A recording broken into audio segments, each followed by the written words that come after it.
Awak first time ke datang sini?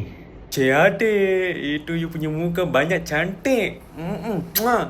My name is Joe, but you can call me Jodo. Ni apa lah pakai seluar jin keluar ni? Tak senonoh kau mana? Pakailah kain kau apa kau?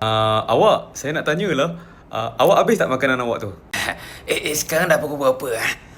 6 petang. Nak kena makan ubat. Sekejap makan ubat sekejap. Moy, I mau tanya Moy. You pandai kila-kila ah? You pandai itu main kila-kila nombor ah? Pandai ah. You mau jadi I punya accountant ah? Tak apa.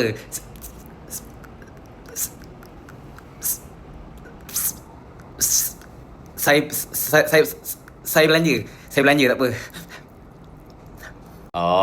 Kalau you tak larat jalan tak apa. I boleh dokong you. Aduh. Awak kita balik nak tak? Kita balik sekarang. Jom balik. Jom. Aduh.